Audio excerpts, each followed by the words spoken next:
Dear audience, some performances entertain us, but some touch our soul. Yes, the next presentation takes us away from the noise of the world and brings us closer to devotion, simplicity and truth by witnessing Sant Tukaram. भगवान तक पहुंचने के लिए आडंबर नहीं, केवल सच्चा मन चाहिए. This belief formed the foundation of Sant Tukaram's life. Sant Tukaram taught us, नाम जपो, मन शुद्ध करो और सेवा को ही साधना मानो. His words still echo in our hearts, reminding us that true happiness lies in surrendering to God and His service to humanity. This performance beautifully portrays his journey, his devotion to Lord Vitthal and his unwavering faith even during hardships. As we witness this presentation, let us remember the powerful message. सबका मालिक एक है और भक्ति का मार्ग सबसे सरल है. So with folded hands and hearts full of devotion, we proudly present a soulful tribute to the great saint and poet, Sant Tukaram. Please welcome the performers with a huge round of applause. अहो काय नाही झालं, मी खोटं कशाला सांगणार. पर आम्हाला तर समजलं त्या बिमार आहे. होत्या पण आता बरं. काय झालं ग? ऐका. काय झालं? काही नाही हो, मंजुळा वहिनींच्या तब्येतीच्या चौकशीला आलतो. मग? पर ह्या धड काय सांग ना ते. का काय झालं? बऱ्या आहेत ना वहिनी? अहो सकाळ धरणं जरा ताप होता पण आता बरे आहेत. पण हे लोक ऐकायलाच तयार नाहीत. काय राम राम राम राम. चला रे चला. हे अंदाज घ्यायला आले होते. वहिनींचं काही बरं वाईट झालं तर ब्राह्मणाची दक्षिणा पक्की, किरवंताला काम, सरपणवाल्याचा धंदा होईल, फुलवाल्याची फुलं विकली जातील आणि गावकऱ्यांचं आणखी एक गोड जेवण पक्क. झाड सुद्धा माणसं मेल्यावर किरट्या घालतात, यांना तर तेवढाही धीर धरवेना. विठ्ठला आणखी काय काय पाहावं लागणार आहे.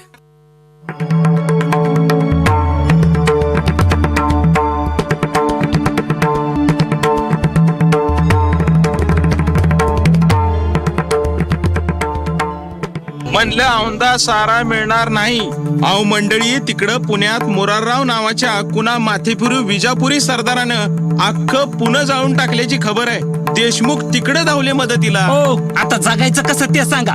मला एवढंच कळतं की आज ज्यांच्याकडे शिलकीतलं धान्य उरलंय त्यांनी ते सगळ्या गावचं समजून वापरावं.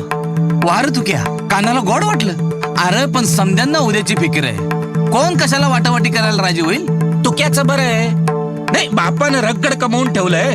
दुष्काळाची खरी झळ अजून त्याला कुठे पोचलीये. पण इथं गरीबाच्या घरात माणसं उंदरा घुशवानी मरू लागले. ती मोठेपणा त्या गोष्टीत ऐकाया चांगला वाटतो या. पर कठीण काळात त्यो अंगी बांधणं महा मुश्किल.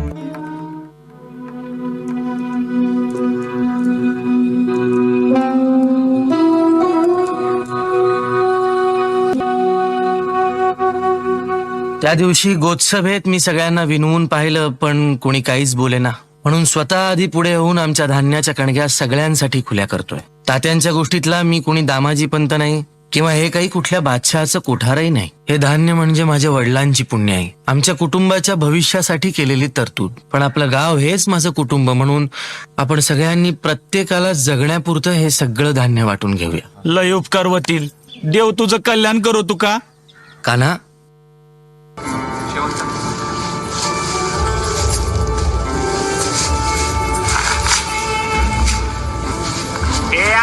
बाजूला काय झालंय बापट्या चिमट्याने.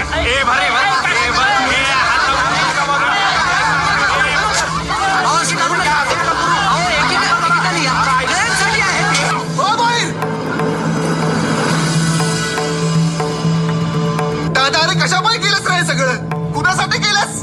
अरे लायकी आहे यांची. तरी मी बोलत होते पण माझं ऐकताय कोण?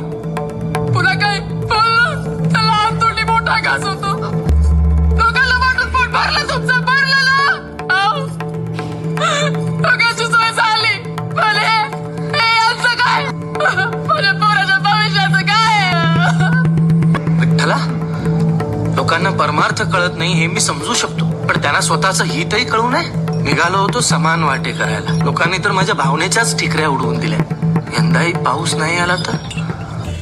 जब मैं कुंभ कुंभ में जल है, बाहरी भीतर पानी, फूटा कुंभ जल जल ही समाना यहु तत् कथा ज्ञानी कबीरा यहु तत् कथा ज्ञानी. वहिनी वहिनी लवकर बाहेर या. दादा दादा दादा दादा अरे काय करतोस रे, काय करतोस? जे आपलं नव्हतंच कधी ते इंद्रायणीला देऊन टाकतो. अहो डोकं फिरलं का तुमचं? मग आमचा पोरा बाळांचा काही विचार? बर मग मी माझ्या आयुष्याचे कागद बुडवतो. बुडवा. आधी धाल वाटून टाकलं, आता धालही बुडवा. अवले जी आपत्तीत कामाला येत नाही ती कशाची संपत्ती.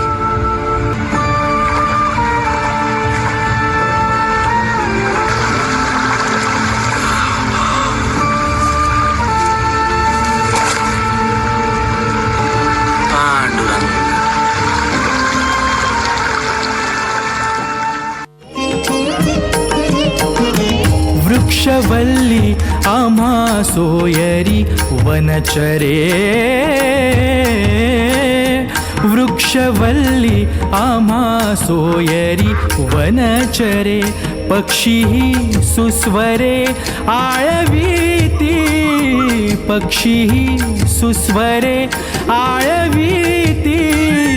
वृक्षवल्ली आम्हा सोयरी वनचरे. वृक्षवल्ली आम्हा सोयरी वनचरे. अरे तुम्ही कधी आलात?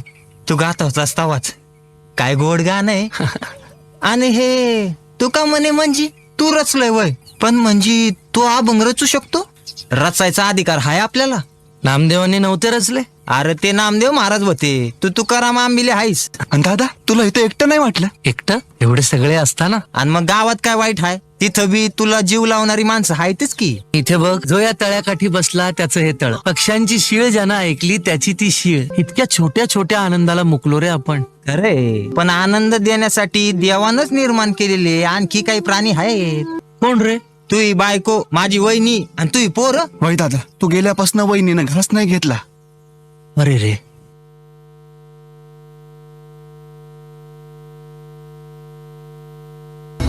लगे गेले डोक्यात राग घालून. आता कागद बुडवली तर बोललंच की नाही माणूस. लगे निघून जायचं का? अक्का मालक आले. या आले का? आणि कुठे गेले, कुठे होते म्हणे हे? भंडाऱ्याच्या डोंगरावर गेलते. डोंगरावर काय वार प्यायला गेले होते का काय? पण यासाठी तिथं जायची गरजच नव्हती. कागदापुडी धान्याचे कणक्या रे त्या कर. गुणाचा ग माझा नवरा उजाडण्या आधी निघून जातो. हे आले म्हणून एकदा वळायचं. घरातलं काही पुढून नाही आले म्हणून आणि एकदा वळायचं. आणि अंगाला राख नाही पाचली म्हणून पुन्हा वळायचं. आवले काय आवले? पण आता मी बी एकदा सांगते, एक तर सगळं सोडा आणि संन्यास घ्या, नाही तर नीट संसार करा. तुम्ही दुकान सुरू करा. नाही नग दुकान सुरू केलं की लक्ष पुन्हा आता तेवढ्यातलं काळ्याकडं. तुम्ही त्यापरी शेती बघा. अहो धान्याची राजदारात पडू दे.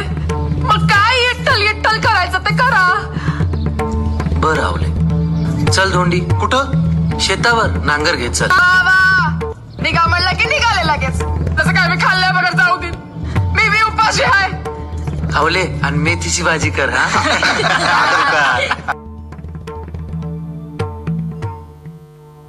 तो तुक्या सावकारी सोडून देवदेव करायला लागला. म्हटलं बरं झालं, आता याची मिजा सुधारणा. आपला धंदा तेजीत चालणार. पण कशाचं काय? त्या तुक्याचं दुकान आणि शेती सुरूच. भक्तीसाठी तोक्याभोवती जमणारी माणसं कर्ज काढायचं असलं की कानाकडे जातात. आणि कानाकडे रुके घ्यायला येणारी माणसं येता जाता त्या तुक्याच्या पाया पडतात. चांगलाच लाभाचा धंदा आहे हा. पण आपण जर का असेच बेसावत राहिलो ना तर एक दिवस गाशा गोंडाळून देहू सोडून जावं लागणार आहे आपल्याला. मग आता यावर उपाय एकच. कोणता? मंबाजी बुवा. चिंचवड मधील मोठे प्रश्न आहे. ते क्षेत्र त्यांना पुरत नाहीये, त्यांनाच इकडे आणूया आपण. म्हणजे त्यांची भक्ती आणि तुमची शक्ती. त्या आंबिलेच्या पायाखालची सतरंजी घेऊ का? ओम नमो नमः शिवाय. ओम नमो नमः शिवाय.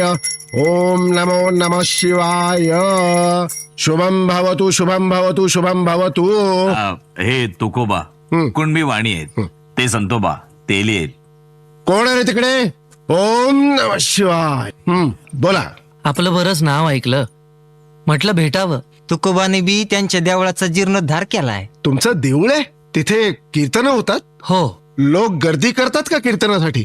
हो, जमतायत हळूहळू. आश्चर्य आहे. आणि हे सावता अभंग रचित आहेत. म्हणजे यांना संस्कृत येतं? हो, कामापुरतं येतं. हल्ली कोणी उठतं आणि गीतेवर भाष्य लिहितं. नाही, हा अधिकाराचा प्रश्न तर आहेच, पण खरं म्हणजे ज्याला जे येतं त्यांनी त्यावर बोलावं. किंवा तुम्ही असं का नाही करत? मठात भरपूर जागा आहे, आपण तिथेच विठ्ठलाच्याही मूर्तीची प्रतिष्ठापना करू. त्या देवळाची जी व्यवस्था तुम्ही बघा. त्या मंदिरातून मिळणारं सगळं उत्पन्न तुमचं, अर्थात मठाला काहीतरी देऊ. आमचं वडिलोपार्जित देऊळ आहे, प्राप्तीसाठी नाही भक्तीसाठी उभारलंय. अहो थांबा, आपलं बोलणं संपलं नाहीये अजून. नाही, आम्ही यागळ्या कामासाठी आलतो. यांना भगवद्गीतेविषयी काही प्रश्न विचार. हा, विचारा विचारा. नको, उत्तरं मिळाली.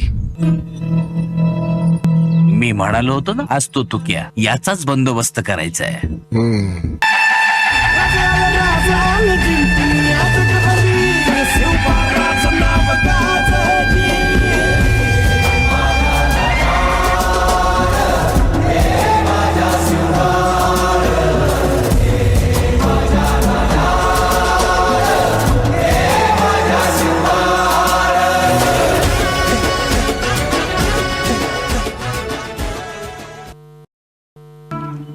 तुमच्या उपदेशामुळे आमच्या कामाला बळ मिळालं.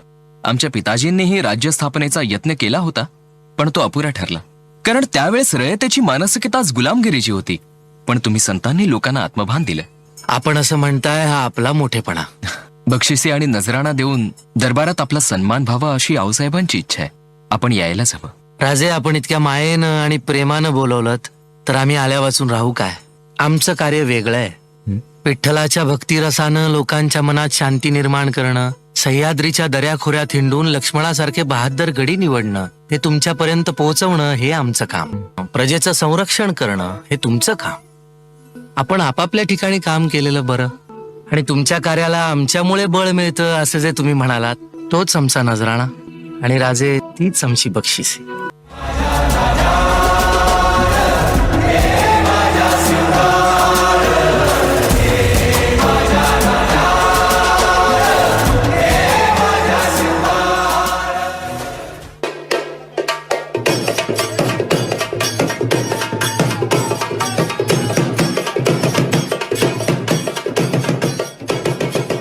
मंबाजी, हे काय चाललंय? बुवा, बाजूला व्हा. का? हा धर्माचा प्रश्न आहे. धर्माचा की तुमच्या दुकानदारीचा? यायला दोन्हीकडची बी दक्षिणा पाहिजे होती ना. अरे, थोडी तरी भीती बाळगत जा की देव वरून बघत असेल. या साध्या अडाणी लोकांनी दगडाचाही देव केला आणि तुम्ही देवाला काहीही कळत नसल्याचं ठरवून देवाचाही दगड करून टाकला. तुका थांबा, बुवांना हात लावला तर याद राखा. तुक्या, हे लोक तुला किती दिवस साथ देतात बघून घेऊ. विठ्ठला, अरे काय चाललंय हे?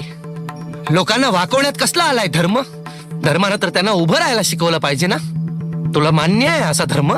लोकांच्या हातापायातली शक्ती काढून घेणारा नाही ना? मग तरी तू गप्प का? आहे ऐसा देव वदवावी वाणी, नाही ऐसा मनी अनुभवावा. तुकोबा,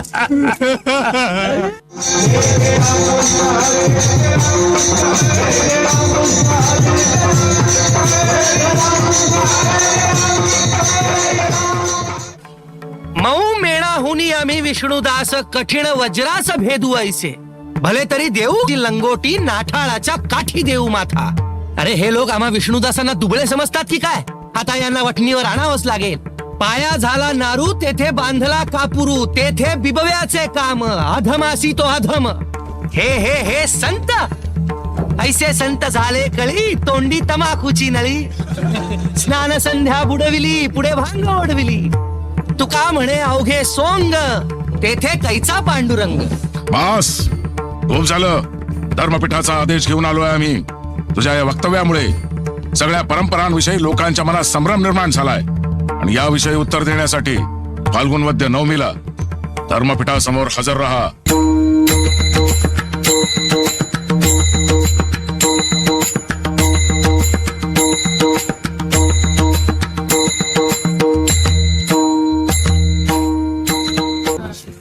शांत रहा.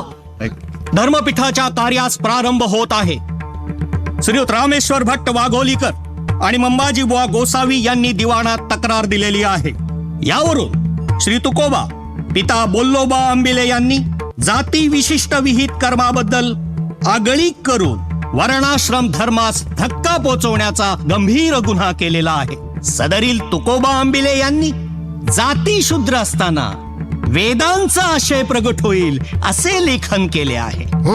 सदरहू आरोप सिद्ध झाल्यास श्रीयुत तुकोबा आंबिले यांना गृहत्याग, देशत्याग, देहदंड आदी शिक्षा होऊ शकतात.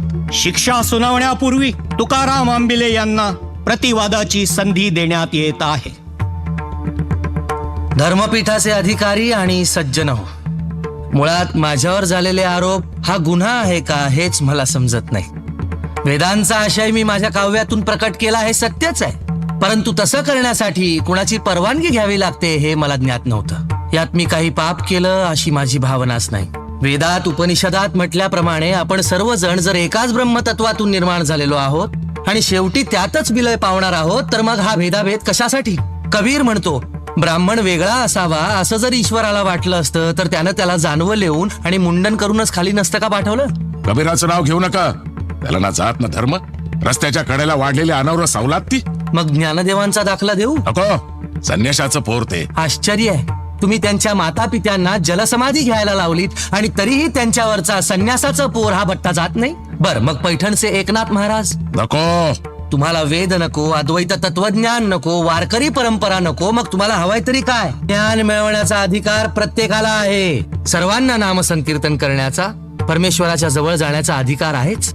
शिष्य करणं, मठ स्थापन करणं, व्यापारी वृत्तीनं शोषण करणं ही या मंबाजी सारख्यांची कामं. तुकोबा, तुम्ही किती बडबड केलीत तरी स्मृती श्रुतीप्रमाणे तुम्ही गुन्हा केलेला आहे.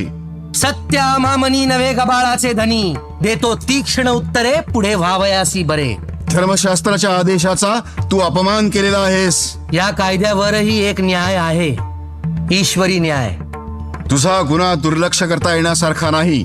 हे धर्मपीठ आदेश देत आहे की यापुढे तुला काव्य करता येणार नाही. आतापर्यंत रचलेल्या काव्याच्या वह्या पाण्यात बुडवाव्या लागतील, अन्यथा तुझी स्थावर जंगम मालमत्ता जप्त करण्यात येईल, तुला निष्कासित करण्यात येईल आणि तुझ्यावर बहिष्कार टाकण्यात येईल.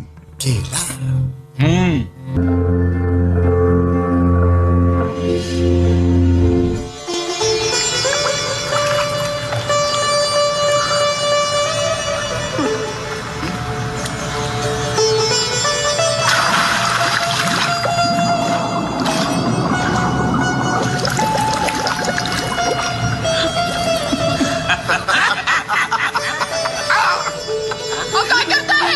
काय करताय? काय करताय तुम्ही? का बुडवली? का केलंय असं? का केलंय असं? माझ्यामुळे तुम्ही का बहिष्कृत व्हायचं? मुलांनी का हाल सोसायचे? आणि कोण जाणे आवले? गाथेचं कार्य पुरं झालं असेल. पण मला विचारावं नाही वाटलं तुम्हाला. अहो, या बघासाठी भांडलेलं माझ्याशी, रात्र जागवलं, वाट पाहायला लावली, सावकारी बुडवली, पोराला उपाशी ठेवला, आता दिवसपण पाण्यात बुडवून त्याचं काम संपलं म्हणून सांगता. भांडत असताना या बघाच्या एकीकडे काळजी घेत होते मी.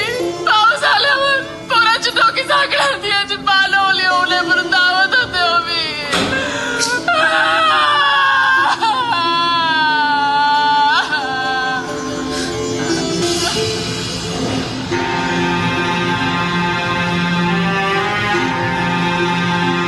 धर्मपीठाच्या आदेशानुसार तुकोबांनी गाथा बुडवली खरी, पण सर्वस्व गमावल्याची भावना होऊन ते इंद्रायणीच्या काठावर 13 दिवस बसून राहिले, अन्न पाणी न घेता.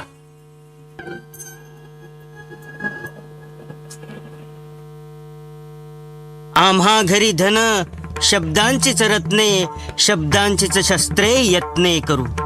तुका म्हणे पहा, शब्दची हा देव, शब्देची गौरव पूजा करू.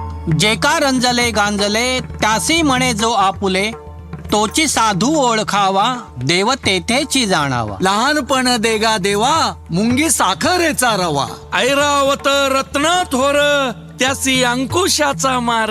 बोले घातले रडाया नाही आसू नाही माया.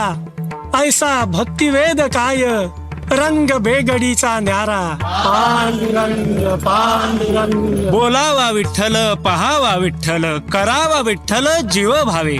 येणे सोसे मन झाले हाव भरी परत माघारी घेत नाही.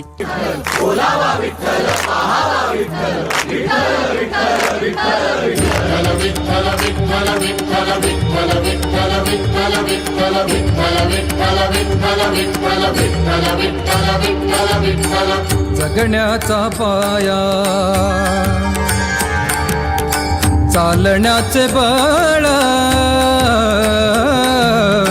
जगण्याचा पाया चालण्याचे बळ विचाराची कळ.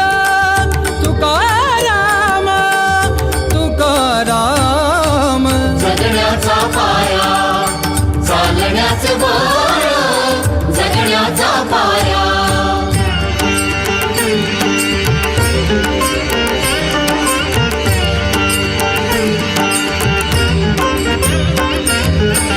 शब्दांचे इमान अक्षरांचे रान. शब्दांचे इमान अक्षरांचे रान. अभंगाचे पान तुकाराम तुकाराम. जगण्याचा पाया चालण्याचे बळ. जगण्याचा पाया.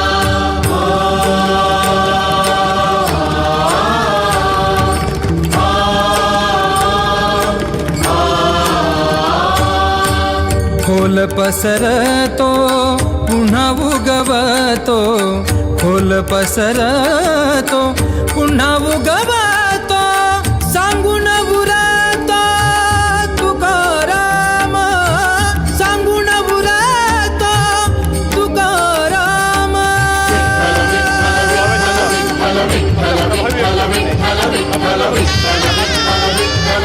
बदल करत वारकरी संप्रदायाचा कळस आकाशापर्यंत पोहोचवण्याचा जगद्गुरु संत तुकाराम महाराजांची गाथा रूढ अर्थाने जरी इंद्रायणीत बुडवली असली तरी लौकिक अर्थाने आजही जनमानसात जिवंत आहे. ही अभंग गाथा आणि वारकरी संप्रदायाचा वारसा सर्वोत्तम पद्धतीने आपल्या केंब्रिजचे विद्यार्थी चालवतील हा विश्वास आहे.